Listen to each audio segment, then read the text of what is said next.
कक्षा 7 अभ्यास कार्य पुस्तिका जो है हिंदी प्रकाश का, उसका हम लोग आज इकाई 2 देखेंगे। कहीं भी कोई असुविधा हो कृपया कमेंट अवश्य करें। अगर अच्छा लगे तो भी कमेंट करके बताएं कि आपको कैसा लगा। अपने मित्रों में ज़रूर शेयर करें। तो चलिए शुरू करते हैं।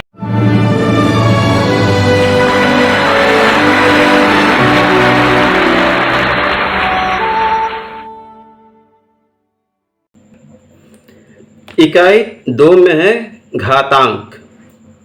यहाँ पे दिया है निम्नांकित सारणी में खाली स्थान भरिए। तो यहाँ पे ध्यान देना है, पहले यहाँ पे करके दिखा दिया, हल किया है। तो लिखा है घातांकीय संकेतन घात रूप, ये 3 पावर 2, 3 के घात 2, मतलब आधार 3 है, इसके ऊपर घात 2 है। इसका मतलब हो गया हमको 3 का जो गुणन रूप में अगर लिखना हो तो 3 को 2 बार गुणा करते हैं। तो यहाँ लिखा है 3 को 2 बार गुणा करेंगे। इसका मान क्या होगा? 3 तिहाई 9, ये मान हो गया। इसमें से जो नीचे है बड़ा वो है आधार, और जो ऊपर है छोटा सा है वो इसका घात हो गया। यहाँ पे लिखा है घातांक। इसी तरह नीचे दिया है 4 और घात क्या है इसका? 3 है, या 4 टू द पावर 3 भी बोल सकते हैं। तो 4 को गुणा रूप में लिखेंगे तो घात कितना है? 3, तो हम 3 बार गुणा करेंगे। यहाँ पे लिखा है 3 बार गुणा। इसी तरह इसको गुणा करके क्या आएगा इसका मान? 4 चौका 16, 16 चौके 64, तो यहाँ पे 64 लिख दिया इसका मान। यहाँ पे दिया आधार क्या है? तो 4 है, और घातांक क्या है? 3 है, दिया ही है। फिर यहाँ देखिए 2 के पावर 4 है, तो 2 का गुणा 4 बार लिखा हुआ है। इसको गुणा करने पे कितना आया? 2 दूनी 4, 4 दूनी 8, 8 दूनी 16, यहाँ पे 16 हो गया। और उसके बाद आधार क्या है? 2 है, यहाँ पे 5 का से आ गया, 2 है, और घातांक कितना है? तो 4 है। नीचे फिर देखिए इसके बाद यहाँ पे आधार 5 है और घातांक 4 है, तो हम 5 को 4 बार गुणा के रूप में लिखेंगे, और इसका गुणा करेंगे तो 625 आ जाएगा। आधार क्या है? 5 है, घातांक 4 है। ठीक है। इसी तरह यहाँ देखिए 7 का घातांक 4 है, तो 7 को 4 बार गुणा करेंगे, और गुणा करने पे इसका मान 2401 आएगा। ठीक है। और उसके बाद इसका आधार 7 और घातांक 4 है। इसी के तरह नीचे लिखेंगे आधार भी 5 है और घातांक भी 5 है। अब 5 को 5 बार गुणा करेंगे तो आएगा 3125। 5 आधार 5 घातांक भी दे दिया। चलिए यहाँ तो हल ही कर दिया है इसको। यहाँ पे हो गया। अब नीचे वाला देख लेते हैं। यहाँ पे ध्यान देने वाली बात है, निम्नांकित सारणी में खाली स्थान भरिए। यहाँ पे माइनस वाला है, तो हमेशा आप ध्यान दीजिएगा, घातांक इसके ऊपर अगर सम है और माइनस वाली है तो हमेशा प्लस इसका आंसर आएगा, और घातांक अगर विषम संख्या है तो उसका आंसर जो है वो प्लस में आएगा। ठीक है। तो जैसे यहाँ पे घातांक 3 दिया है, तो 3 बार गुणा किया है, और इसका आंसर भी माइनस में ही आ रहा है। ठीक है। इसका मान जो होगा माइनस में। यहाँ देखिए 2 है, तो सम संख्या है, इसलिए इसका जो है आंसर आएगा वो प्लस में आएगा। ठीक है। ये 2 करके दिखा दिया है आपको। घातांक कितना है पूछा था, तो 2 यहाँ लिख देंगे आप लोग। -5 का घातांक 5 है, तो -5 को 5 बार लिखेंगे। चूंकि ये विषम संख्या है इसलिए आंसर माइनस में आएगा। गुणा करने पे 3125, घातांक -5 है, सॉरी आधार -5 है और घातांक 5 है। ठीक है। यहाँ पे भी देख लीजिए विषम संख्या है, इसलिए इसका आंसर जो है वो माइनस में आएगा। 8 को 3 बार गुणा करेंगे तो 512, माइनस में इसका आधार -8 और घातांक 3 है। अब 6 -6 का घातांक जो है सम संख्या है 4, तो इसका आंसर प्लस में आएगा। 6 को 4 बार गुणा करेंगे तो 1296, और ये आधार हो गया -6 और घातांक 4। उसी तरह -3 का घातांक 5 है, इसलिए -3 को 5 बार गुणा के रूप में लिखेंगे। आंसर यहाँ पहले से भरा है। ठीक है। इसी तरह अगला पेज देख लेते हैं। अब प्रश्न नंबर 3 में देखेंगे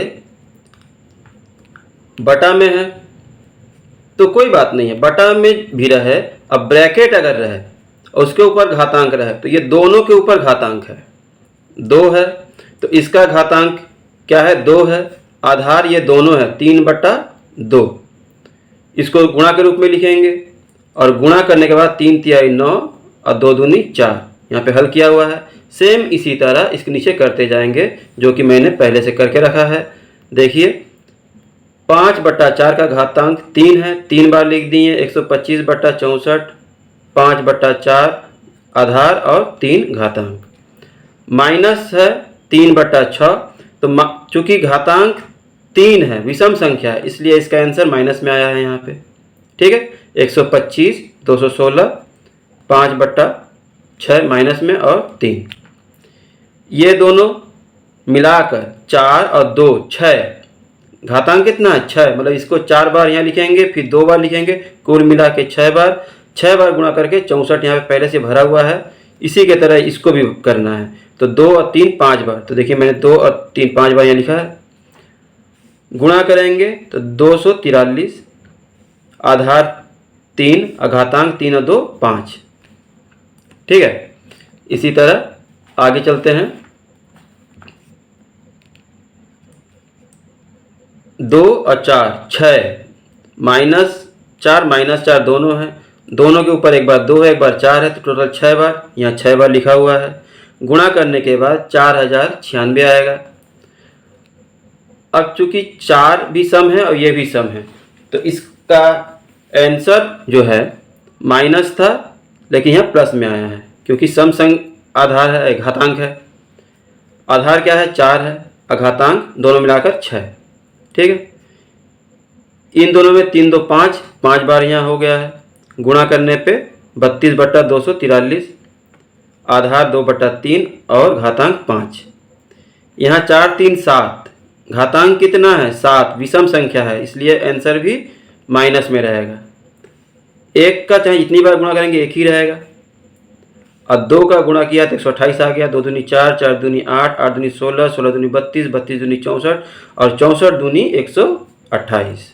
ठीक है, आधार -1/2 और घातांक 7 जैसा दिया है, ये पूरा यहाँ पे लिखा हुआ है पहले से।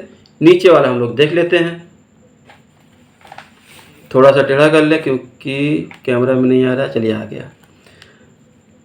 तो ये देखिए 3 बार ऊपर और 3 बार नीचे कटेगा, तो इसको काटेंगे तो एक बार में इसको काटेंगे, एक बार में इसको काटेंगे, एक बार में एक बार में सब कटेगा, तो 1 का गुणा करेंगे तो 1/1, तो उसको एक ही आंसर आएगा, नीचे का 1 का कोई वैल्यू रहता नहीं है। आधार 10 और घातांक कितना हो गया 0, क्योंकि 10 एक भी नहीं बचा इसलिए 0। ठीक है, अब अगला पेज देख लेते हैं। यहाँ पे नियम देख लीजिए, ध्यान दीजिए इस नियम को, इसके अनुसार ही आगे के प्रश्न बनेंगे। अगर उसका आधार सेम रहे, ठीक है, आधार अगर सेम, जैसे मानिए 2 गुणे 2 है और घातांक अगर 3 और 5 है जो हम लोगों ने आगे देखा था, तो इन दोनों को जोड़ना रहता है ना, 5 3 8 हम लोग किया था। उसी तरह अगर आधार सेम रहे और घातांक अलग अलग रहे और भाग करना हो तो उसमें घटा देंगे। ठीक है, यहाँ पे देखिए घातांक सेम हो और आधार अगर एक ही हो तो उसको गुणा करेंगे। यहाँ पे क्या करना था, जोड़ना था, लेकिन यहाँ पे अगर आधार अलग अलग हो तो उसको गुणा कर देंगे और घातांक एक बार लिख लेंगे कॉमन में। आधार के ऊपर घातांक, उसके ऊपर और एक घातांक अगर हो तो घातांक दोनों को गुणा करते हैं। ठीक है, अब हम नीचे देखते हैं, आराम से करते जाते हैं। पहला प्रश्न दिया ही है, 3 और 3, घातांक 4 और 3 है, तो 4 और 3 को यहाँ जोड़ दिया है, जोड़ने के बाद 3 और 7 आ गया है। इसी तरह 4 4 है, 2 और 4 और 2 को जोड़ेंगे, 4 और 2 को जोड़ दिए तो 6 हो गया, ये हमारा आंसर। यहाँ पे देखिए भागा है तो घटाएंगे, 6 में से 2 घटाएंगे, घटा दिए आया 4। अब यहाँ पे देखिए 5 और 3 भागा इसलिए घटाएंगे तो आ गया 2। ठीक है, समझ में आ रहा है। 2 गुणे 2 है, घातांक पे, तो दोनों को जोड़ देंगे तो हो गया 4। फिर ये 8 पे 3 और 9 पे 3। अब ये देखिए घातांक सेम है लेकिन आधार जो है वो अलग है, तो आधार को गुणा करके लिखेंगे। ये देखिए गुणा करके 8 9 72, घातांक एक जगह आ गया। अब यही हमारा आंसर 72 पावर 3। ठीक है, अब हमारा आ गया 5, उसके ऊपर घात 4 है और उन दोनों के ऊपर घात 2 है, तो हम क्या करेंगे 4 और 2 का गुणा कर देंगे, तो देखिए 4 दूनी 8। ठीक है, यहाँ पे लिख दिए हैं 5 पावर 8। इसी तरह 3 और 2 घात जो है दोनों को गुणा करेंगे, 3 दूनी 6, तो यहाँ पे लिख देंगे 3 दूनी 6, यहाँ पे गुणा का रूप दिखा देंगे। अब अगला पेज देख लेते हैं। वीडियो अगर समझ में आ रहा है तो कृपया लाइक कमेंट जरूर करें। अगर आपने अभी तक मेरे चैनल को सब्सक्राइब नहीं किया है तो कृपया सब्सक्राइब जरूर कर लें और साथ में बेल आइकन को भी दबा दें ताकि आगे आने वाली वीडियोज़ का नोटिफिकेशन सबसे पहले आपको ज़रूर मिल जाए। तो मिलते हैं अगली वीडियो में। धन्यवाद।